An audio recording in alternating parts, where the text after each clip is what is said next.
Cheers.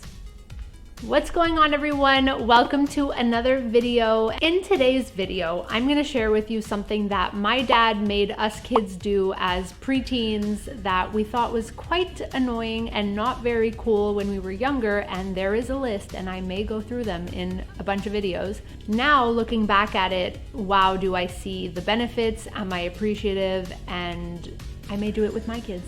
Before we get into the video, have you subscribed to my channel yet? If not, I will give you a few seconds to do that right now. The button's right there, just scroll, yeah, right there. Perfect. Now that you've done that, let's get into the video. I don't know any other kids that have gone through anything like this, so I thought it would be cool to share that, to maybe inspire parents, to inspire kids to see their parents differently. If you have gone through things where you're like, oh, that really sucked, but you know what? I have a greater appreciation for it today. So when we were just getting into high school, the three of us went through a typing boot camp, okay? So you may think, oh, like you're practicing how to type. No. So we learned the proper typing positioning. Step number 1 was practicing how to type this phrase: the lazy fox jumped over the quick brown dog. Reason why that phrase, it has every letter in the alphabet. We would have to practice in the proper positioning and we would retype that phrase over and over again. Step number 2 was doing it blindfolded and seeing how many times we can get it right, doing pages and pages of it. The purpose of doing it blindfolded is so that we could type without looking at our fingers and we can be typing faster and looking at the screen. So we would come home after school and on weekends and have to practice that for a certain amount of hours until we got good enough, until we can move over to different phases. Once we have mastered that phrase, because it's like muscle memory, your fingers are used to going in a certain way, we were doing pages and pages and pages. We'd have to do this when we didn't want to do it.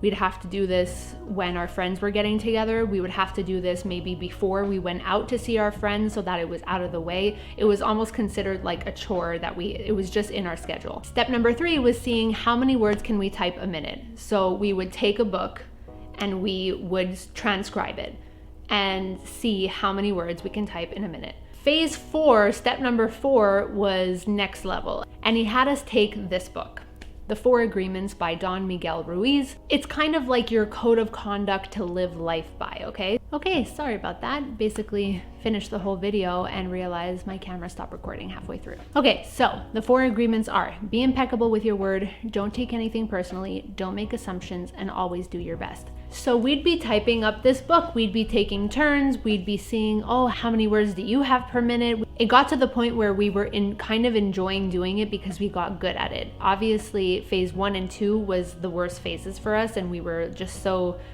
we really didn't like it. We didn't like it for a while, and it makes me think that being a parent, you know, you're trying to do things to benefit your kids in the long run when they're just like pissed at you, they don't want to do it, they're annoyed, they're angry, they're feeling like a failure, but you just know in the long run it's going to be great.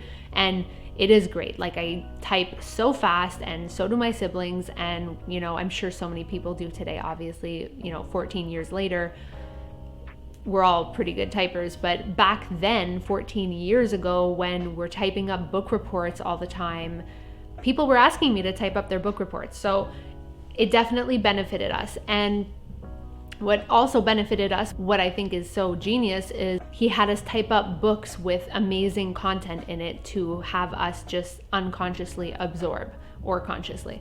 All of this to say, something that was so annoying where we just couldn't see the value. What's the point, Dad? What's the point? Like, we're fine, we can type fine, has really truly benefited us in the long run. And we are all so appreciative of him doing that today, because of the content we were absorbing and because of the skill we had and have. I wanted to share this story with you because I thought it could be cool for parents to hear. Maybe you'll come up with other fun, cool ideas to teach your kids things that you know will benefit them in the long run, that's creative like this. And also for kids to hear this so that you can maybe see something today that your parents did in the past and have a greater appreciation for it. Another little bonus for having us do this as kids was that it really helped our time management skills. So we had to get it done, right? We had a little board in our little office room and we'd have to check it off when we were done, and we'd have to tell him that we did it. So as a 12-year-old kid, you're like, not really thinking of when you're gonna have the time to get it done. You're thinking of, what you actually want to do, not what you need to do. But it really did help us keep us on track for getting our chores done and then adding that in there and managing our social life and school. Today, I would say my time management skills are fantastic, and I'm sure it has to do with training early on. I didn't realize this then, but what I realize now thinking back on it is that my dad, not having been used, we were growing up in the computer technology typing age, right? My dad didn't. It was frustrating for him to type. He didn't feel like he was good at it. It was a hassle, it was a struggle, it was annoying, and he felt like it held him back in some sort of ways. Technology really does that to all of us, I find. How many of your guys' grandparents or parents are super annoyed with technology? Like, it's because they're not good at it.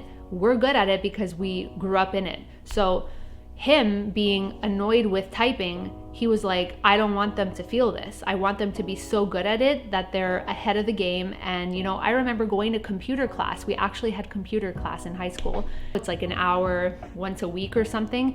And I was just ahead of all the modules. I couldn't even go further on. There was nothing else for me to do. I was so skilled at it that I was ahead in school. I got to do other things in that class because I was done. There are so many benefits to being ahead of the game, and I truly appreciate it. I didn't then, but I do now, and I definitely want to have my siblings and my family on my channel more now that, what we're all going through in the world is getting better and better every day. I really hope this story was interesting to you, to both parents and kids. Maybe you're seeing things in a different perspective now that have to do with your life and your childhood and your relationship with your parents. So that would be amazing if it did. Thank you so much for listening to this story, and I will see you in my next video. Bye.